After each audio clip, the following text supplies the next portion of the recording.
महाराज ययाति का सुकृत नष्ट नहीं हो रहा था। बड़े समय से उत्तम लोकों में विमानों से घूम रहे थे।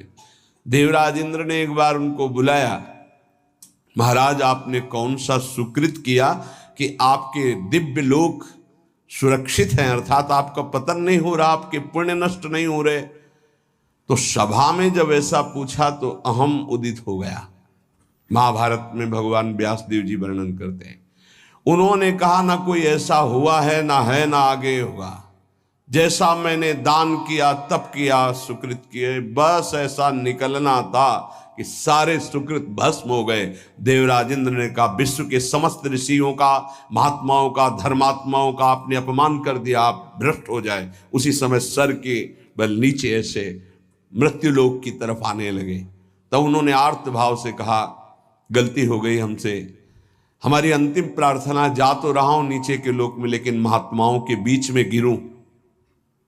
तो कुछ महात्मा ऐसे खड़े हुए, महाराज शिवी भी उसमें थे, भगवत चर्चा संभाषण कर रहे थे। देखा कोई तेजों में पतन की स्थिति से आ रहा है गिरता हुआ, तो ये कोई पुण्यात्मा है, रोक दिया अपने भजन बल से।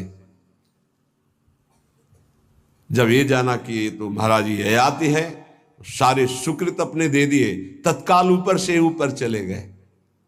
भजन का एक बल है, वो बल भगवान की कृपा से जुड़ा होना चाहिए। अगर अहम से जुड़ गया तो पतन होने में देर नहीं लगती। इस बात में साधक बहुत सावधान रहे। प्रायः ये अहम घूम करके ऐसे आ जाता, ऐसे शब्द साफ संतों की अवहेलना हो रही थी उनके मुख से, साफ संतों की। ऐसा कोई कर सकता है जैसा मैं कर रहा हूं? मैं कुछ नहीं है।